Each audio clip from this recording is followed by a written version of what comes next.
Hello and welcome to day 105 of the Not Alone Today Chronological Bible Reading Plan. Today we are in 2 Samuel, continuing from chapter 16 verse 15 all the way to the end of chapter 20, which is verse 26. And we are still in the New King James Version. 2 Samuel chapter 16 verse 15. Meanwhile, Absalom and all the people, the men of Israel, came to Jerusalem, and Ahithophel was with them.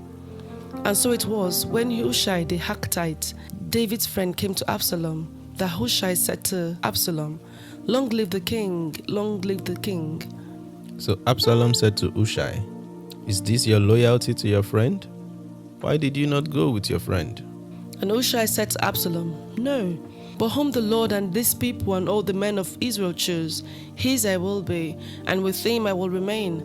Furthermore, whom should I serve? Should I not serve in the presence of his son? As I have served in your father's presence, so I will be in your presence." Then Absalom said to Ahithophel, "Give advice as to what we should do." And Ahithophel said to Absalom, "Go in to your father's concubines, whom he has left to keep the house. And all Israel will hear that you are abhorred by your father. Then the hands of all who are with you will be strong." So they pitched a tent for Absalom on the top of the house. And Absalom went into his father's concubines in the sight of all Israel. Now the advice of Ahithophel, which he gave in those days, was as if one had inquired at the oracle of God. So was all the advice of Ahithophel, both with David and with Absalom. 2 Samuel chapter 17. Moreover, Ahithophel said to Absalom, "Now let me choose 12,000 men, and I will arise and pursue David tonight. I will come upon him while he is weary and weak, and make him afraid. And all the people who are with him will flee, and I will strike only the king. Then I will bring back all the people to you. When all return except the man whom you seek, all the people will be at peace." And the saying pleased Absalom and all the elders of Israel. Then Absalom said, "Now call Hushai the Archite also, and let us hear what he says too."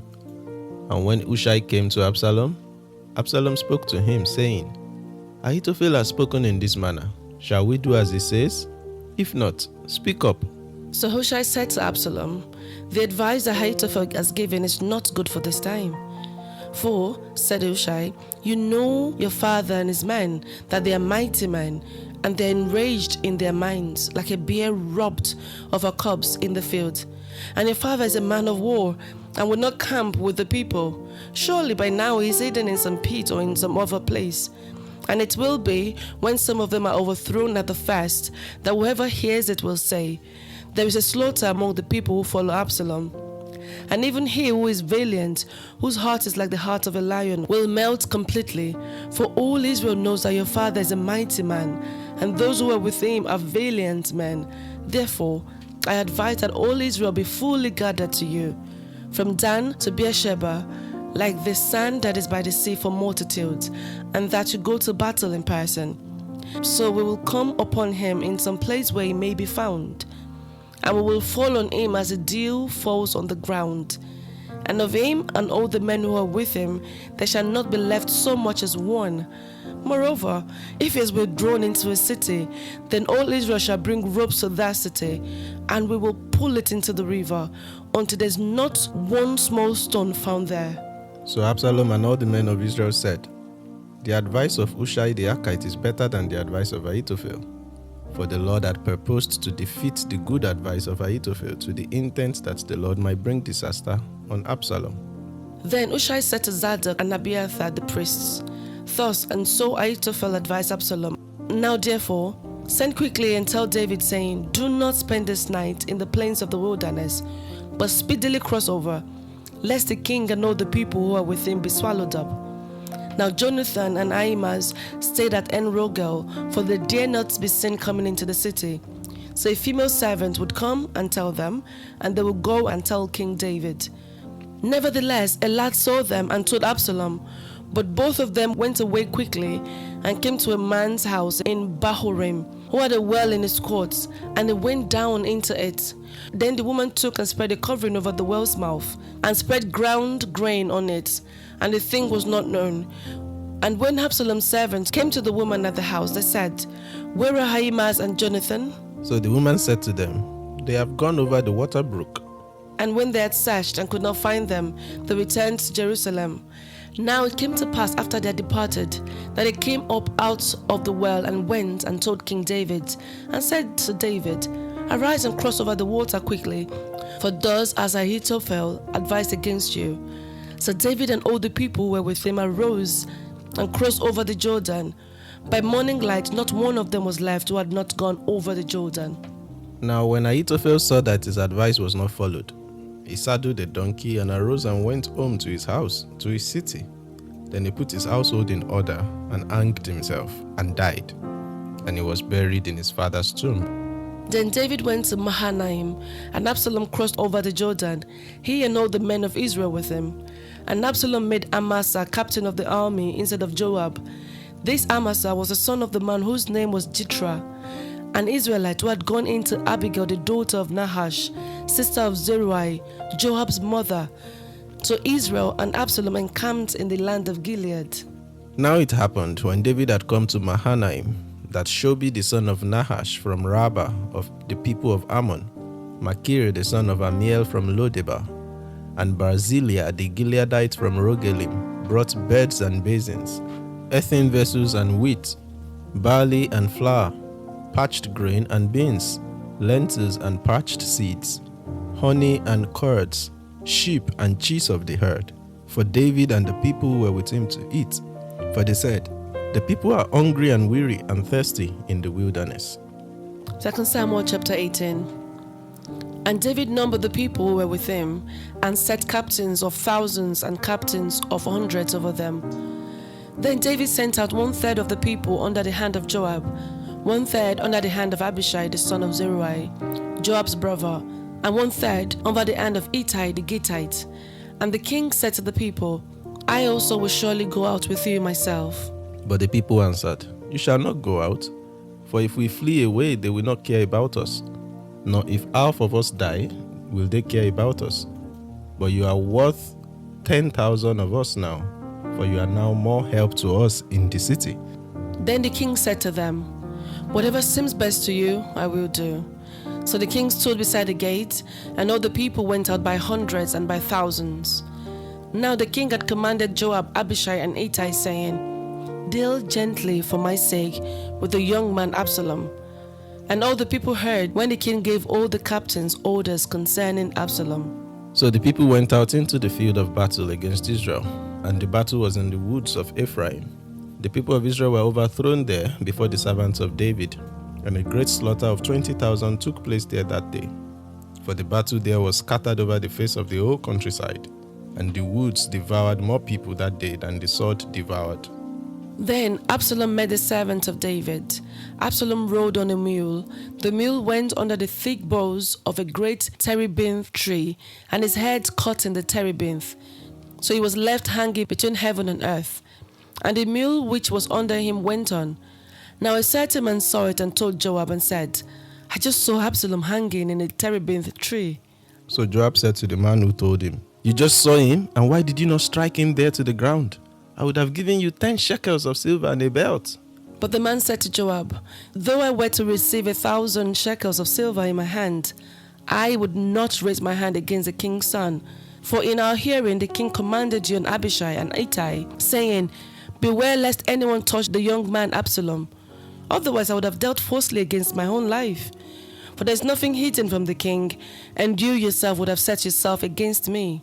Then Joab said, "I cannot linger with you."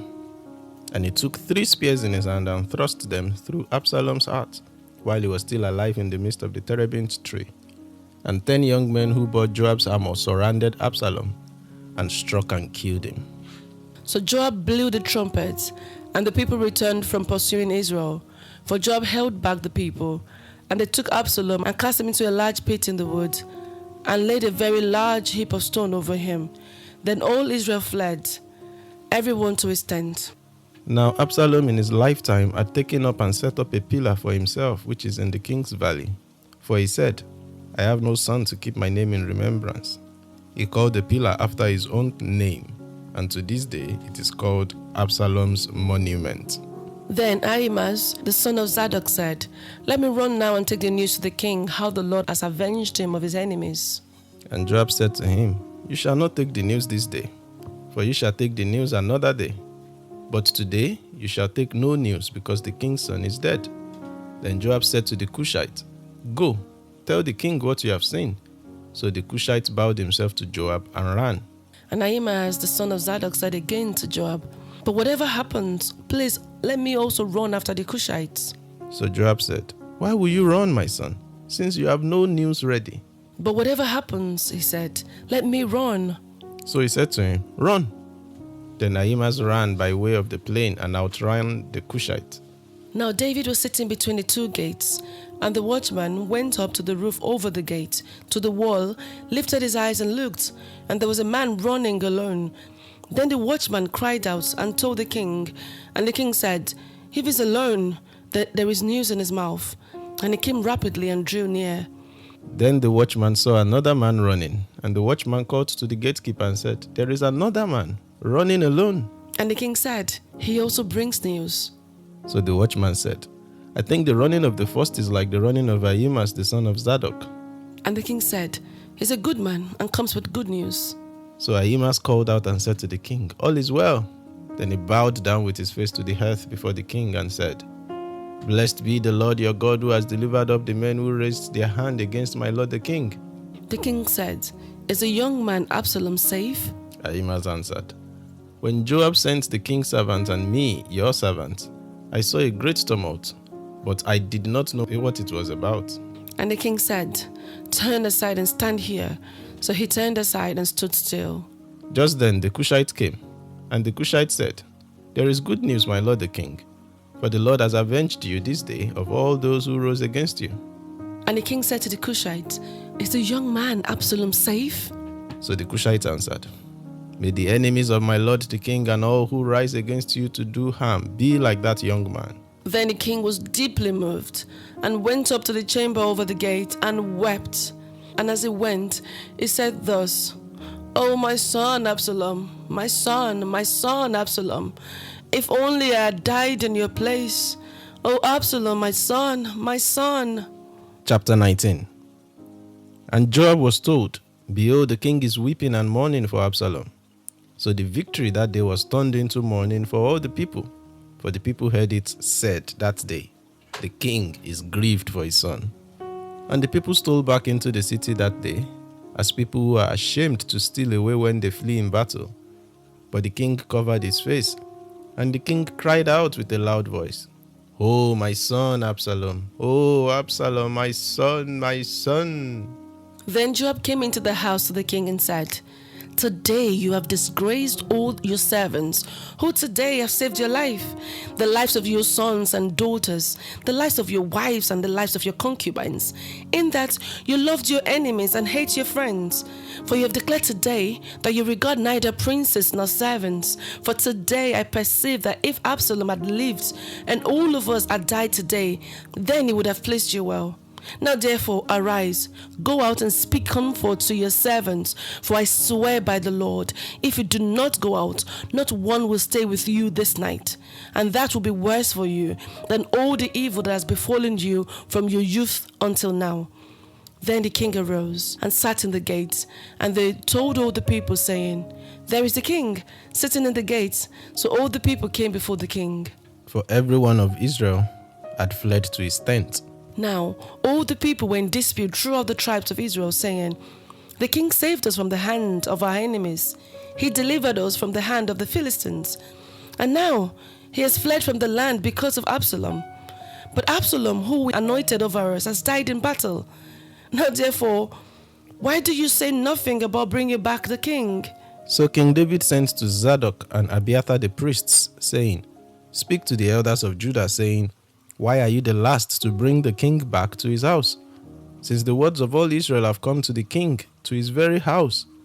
You are my brethren, you are my bone and my flesh. Why then are you the last to bring back the king?" And said to Amasa, "Are you not my bone and my flesh? God, do so to me and more also, if you are not commander of the army before me continually in place of Joab." So he swayed the hearts of all the men of Judah, just as the heart of one man, so that they sent this word to the king, "Return, you and all your servants." Then the king returned and came to the Jordan, and Judah came to Gilgal to go meet the king, to escort the king across the Jordan. And Shimei, the son of Gera, a Benjamite, who was from Bahurim, hurried and came down with the men of Judah to meet King David. There were 1,000 men of Benjamin with him, and Ziba, the servant of the house of Saul, and his 15 sons, and his 20 servants with him. They went over the Jordan before the king. Then a ferry boat went across to carry the king's household and to do what he thought good. Now Shimei, the son of Gera, fell down before the king when he had crossed the Jordan. Then he said to the king, "Do not let my lord impute iniquity to me, or remember what wrong your servants did on the day that my lord the king left Jerusalem, that the king should take it to heart. For I, your servant, know that I have sinned. Therefore here I am, the first to come today of all the house of Joseph, to go down to meet my lord the king." But Abishai, the son of Zeruiah, answered and said, "Shall not Shimei be put to death for this, because he cursed the Lord anointed?" And David said, "What have I to do with you, you sons of Zeruiah, that you should be adversaries to me today? Shall any man be put to death today in Israel? For do I not know that today I am king over Israel?" Therefore the king said to Shimei, "You shall not die." And the king swore to him. Now Mephibosheth, the son of Saul, came down to meet the king, and he had not cared for his feet, nor trimmed his mustache, nor washed his clothes, from the day the king departed until the day he returned in peace. So it was when he had come to Jerusalem to meet the king. The king said to him, And he answered, "My lord, O king, my servants deceived me. For your servant said, I will saddle a donkey for myself, that I may ride on it and go to the king, because your servant is lame. And he has slandered your servants to my lord the king. For my lord the king is like the angel of God. Therefore do what is good in your eyes. For all my father's house were but dead men before my lord the king. Yet you set your servant among those who eat at your own table. Therefore what right have I still to cry out any more to the king?" So the king said to him, "Why do you speak any more of your matters? I have said, you and Ziba divide the land." Then Mephibosheth said to the king, "Rather, let him take it all, inasmuch as my lord the king has come back in peace to his own house." And Barzillai the Gileadite came down from Rogelim and went across the Jordan with the king to escort him across the Jordan. Now Barzillai was a very aged man, 80 years old, and had provided the king with supplies while he stayed at Mahanaim, for he was a very rich man. And the king said to Barzillai, "Come across with me, and I will provide for you while you are with me in Jerusalem." But Barzillai said to the king, "How long have I to live that I should go up with the king to Jerusalem? I am today 80 years old. Can I discern between the good and the bad? Can your servants taste what I eat or what I drink?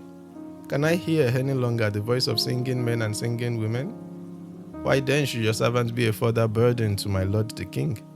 Your servants will go a little way across the Jordan with the king, and why should the king repay me with such a reward?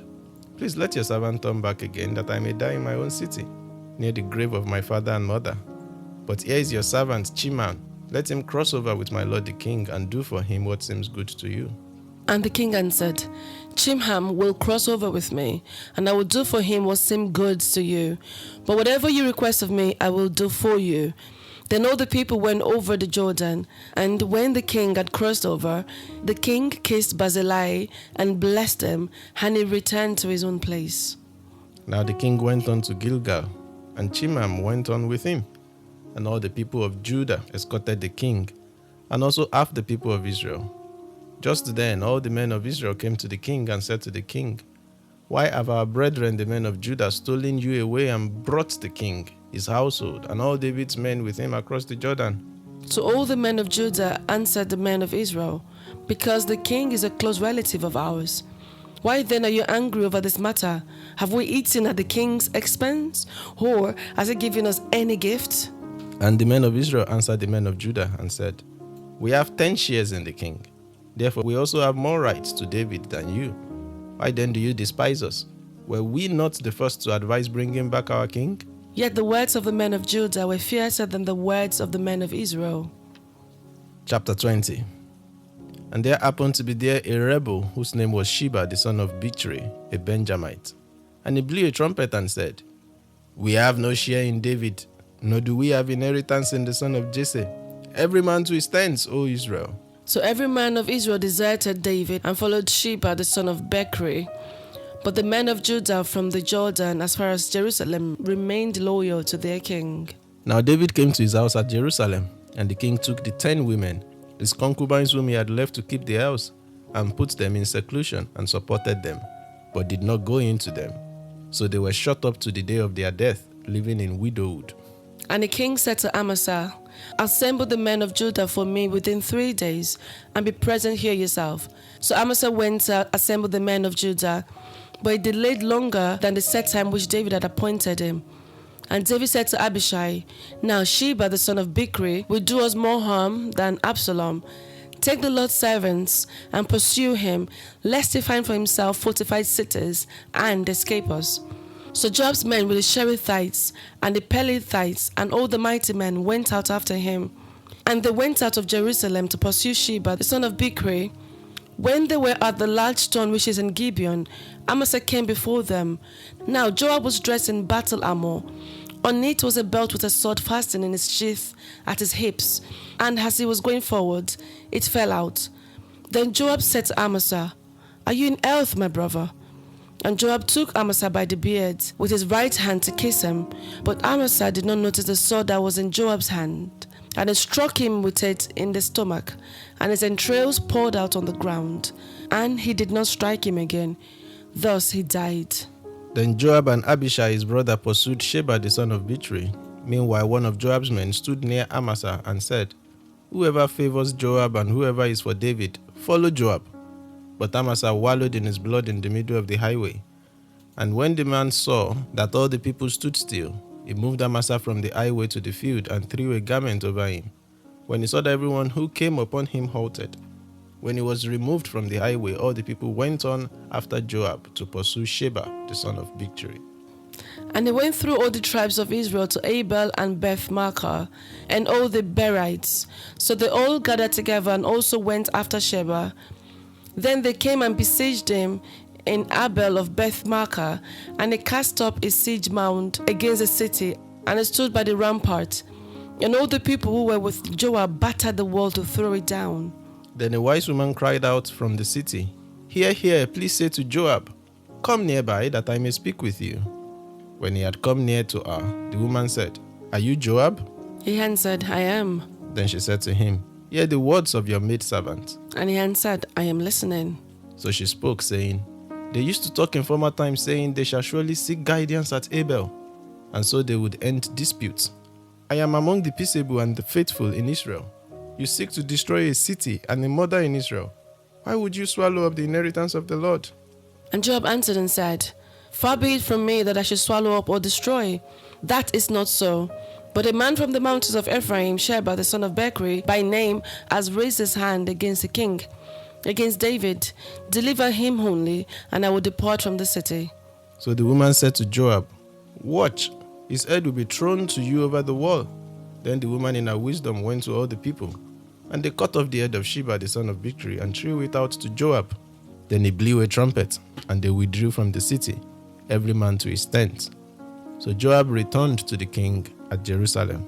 And Joab was over all the army of Israel. Benaiah the son of Jehoiada was over the Cherethites and the Pelethites. Adoram was in charge of revenue. Jehoshaphat the son of Ahilud was recorder. Shiva was scribe. Zadok and Abiathar were the priests. And Ira the Jairite was a chief minister under David. This is the word of the Lord. Thanks be to God. By way of quick recap, today we have read 5 chapters thereabout. In the concluding half of chapter 16, we read of the advice of Ahithophel to Absalom, advising him to go into the 10 concubines that David left behind in Jerusalem and sleep with them in a way that would definitely solidify his kingship and his separation from his father. In chapter 17, Ahithophel gives yet another advice concerning how they should go ahead and strike King David now that he is still weary and weak.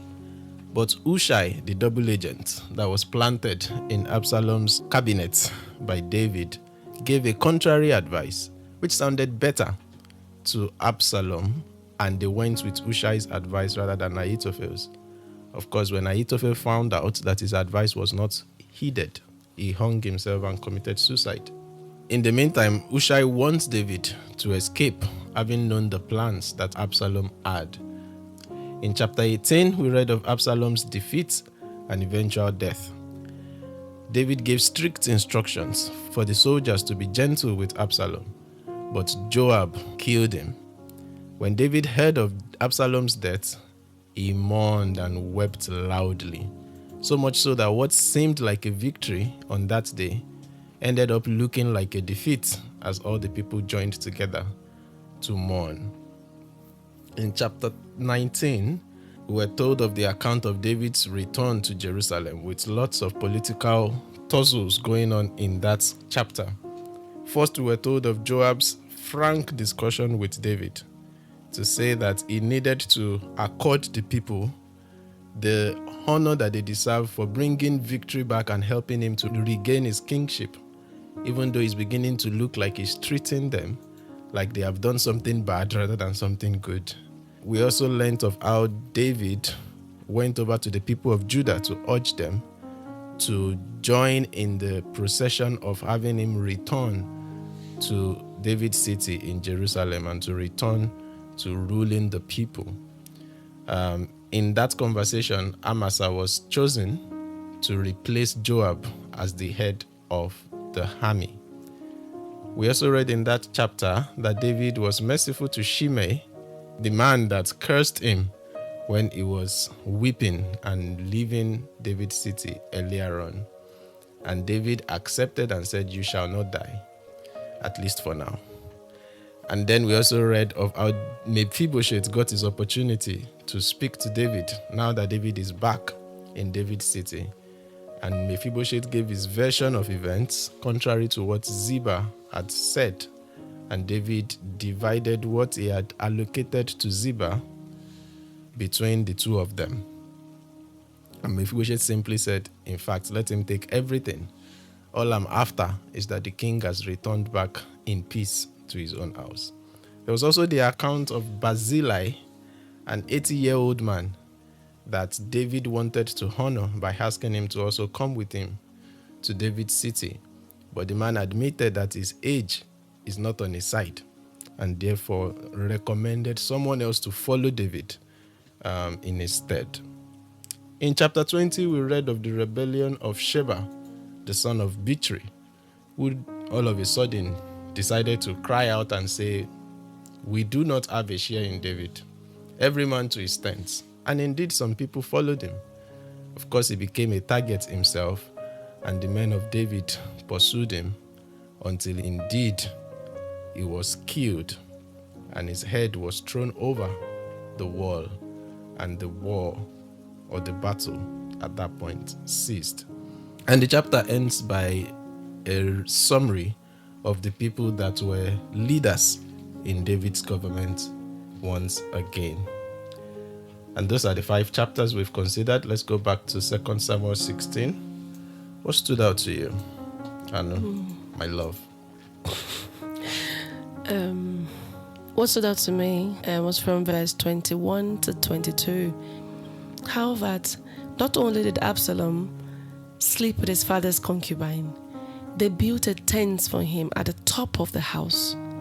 And they went into his father's concubines in the sight of all Israel. That is abominable. That is just unreal. Even if you're giving bad advice, follow the bad advice in a secret way. Absalom seemed to me like someone without good advice, good support around him, and is willing to just follow whatever is told, whatever fits into his ego. There is also the sense in which, of course, this is a fulfillment to the judgment of God against the house of David. Yeah. In saying that the sword will not depart from his house, there was also that additional caveat about the fact that what you did in secret, they will do to your concubines in the public. And so this is Absalom, whether knowingly or unknowingly, fulfilling that prophecy, so to speak. in that sense. What stood out to me was verse 23 about Ahithophel. It was said that the advice that he gave in those days was as if one had inquired at the oracle of God. And I just wonder what depth of wisdom and how that has become so intertwined with his identity, so much so that eventually when his advice was not followed, the next thing that comes to his mind was to commit himself. Suicide. But then again, it's a pointer to us to never take the words of any man and equate it to the standards of the words of God. The final authority over our lives must always be the words of God and not the words of men. I know that the generations, especially that has come before ours, in terms of generation of African Christians, there's a sense in which they take the words of prophets or their pastors or their, spiritual leaders, in some sense rightly so, but in some sense also too far, as the very words of God. At the end of the day, men of God are men, and only what God has said should and indeed carry such authority over our lives. Chapter 17, what stood out to you? What stood out to me was verse 25. And it's a question really on why did Amasa's father sleep with Abigail, Joab's mother? There's no background to this line that was given to us, and I found that quite intriguing. Yeah, indeed. Not much context was given in that sense, and we do not know. What stood out to me I've already mentioned, and that's verse 23, in light of how Ahithophel would go on to kill himself because his advice was not followed. In chapter 18, what stood out to you? Throughout the entire chapter, I just felt that loss in that one person's night of passion, throwing caution into the wind, got thousands of people killed. Like 20,000 died in the battle that they went to fight. And even more died after that. Yeah. Just because David saw Bathsheba and couldn't take his eyes off her, slept with her, killed her husband, and tried to just go on with life just as though everything is okay. And it reads to me like it's what happens in our day-to-day lives. Every decision we make, every material we expose ourselves to, it adds up. It just adds up, and we should just be cautious and careful in that what we think is just, I'm not hurting anybody, might actually be hurtful. Maybe not to us, but to other people. So therefore, we should try our best to just stay in line with the instructions God has given us, with His worship and our reliance on Him, so that we then don't cause havoc on other people because we threw caution to the wind and just wanted to live our lives. What stood out to you? Yeah, for me, it's that curious conversation after the death of Absalom, in which Joab has already sent the Cushites to go deliver the message, and Ahimaaz was begging to say, let me run, let me also go. But they're like, we haven't given you any information to go and deliver. Why do you want to run? And he said again in verse 23, whatever happens, let me run. Okay, you want to run? Oh yeah, run. Run. And then Ahimaaz ran by the way of the plain. And of course, I think it's because he's good with running, because right from just the style of his running, the watchman over on the other side could tell that was Ahimaaz. The person running is running like Ahimaaz. And then he came to David, and David asked, how is Absalom? And he has no information. He said, I just know that, there is a bit of commotion, but I really don't know what has happened. And bringing that to the spiritual sense, there are many people in ministry that are running with no vision. The Bible says in Habakkuk chapter 2, write the vision, make it plain so that those who read can run with it. But there are so many people that are just excited about the advice, about the idea of, starting something for God or doing this or doing that without a definite, clear call or message or vision that is powering it. In verse 19, in chapter 19, what stood out to me is the fight between the people of Israel and Judah, because it doesn't make sense. You want the king to be brought back to Jerusalem. End of. You told the Judah people, Why are you guys not bringing the king back to his rightful place? The Judah people went to tell the king, oh yeah, let's go. Let's help you cross over the Jordan. They got to Jerusalem. The people of Israel said, have we no share in Israel, in the king? Why did you bring him over to the Jordan and not us? And because of that fact, they all went back to their tent. That's the Israelites. And the Judah remained loyal to David. When God will start working his ways, when he will start bringing judgment, sometimes it will confuse the order of things. No, it will shake things up. Just a small, they're on the same side, they're saying the same thing, but hearing it differently. And that led to people again being killed. You both now have a king, end of. Whether it is you that escorted him from Jordan to Jerusalem or not, it doesn't matter, he's back. And he's now king over everybody. And then that guy, what's his name? Is it Sheba? Taking a trumpet and saying, we have no inheritance in the son of Jesse. Every man to his tent. And they all went to their tent. Oh, yeah. What stood out to you? For me, in chapter 19, the conversation between Barzillai and David was quite striking, in the sense that we're told this Barzillai is a very aged man, he's 80 years old, but we also told he was a very rich man. I like that fact. And he was, kind to David and even came to escort him across the Jordan. And David thought to then actually make it more honorable and say, come with me, I'm going to even set you up the more, you'll be richer, you'll be well looked after and things like that. And the man was very honest to say, I don't have the faculties to be a cabinet minister, not at this my age. If anything, let's give the opportunity to the younger generation. But here is your servant, Chimham. Let him cross over with you and do for him what seems good to you. I mean, many other people would have jumped at the idea, hey, the king is inviting me to come to Jerusalem and start living in the palace and da-da-da-da-da. But really, we should never be so power greedy that we are blind to our limitations and to what we can't do. It's something beyond his age, and he recognized that it will be a burden. I mean, I just wish, looking at the age of many African presidents currently, many of them in their 80s, some even in their 90s, and they are still leading nations, and you just wonder, where is the younger generation in all of this? But that's because, again, some people that are power hungry have held on to it so much so that they don't want to release it. Let's be like Barzillai and come to terms with when it's time for the younger generation to step up and step in. Yeah. Chapter 20, finally, what stood out to you? Yeah, I mentioned it earlier. It's just Sheba's exclamation, so to say, that I thought, why would you put yourself in danger just because you want to rebel?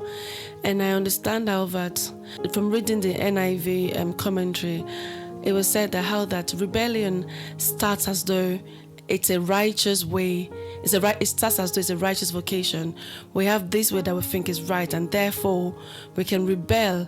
But what we don't know is that in that rebellion, it's like evil digging its nails into our hearts, so deep that we fail to see the rebelliousness of our ways, but the righteousness will be put out. And they referred to how Jesus was tempted by Satan. It is true that God had just told Jesus to say, this is my son in whom I'm pleased with. But then the devil put the sonship to him. He's like, oh, quick fix. I'll give you the kingdom. Sorry, means quickly. I'll give you all the kingdoms. Let's just do it quickly. All you need to do is X, Y, Z. And in that temptation, it's that quickness of, oh, I don't need to wait for God. I don't need to do anything. Same as Absalom did. We were told that his hair was like proper, posh and good. And it weighs some shekels and things when it is cut.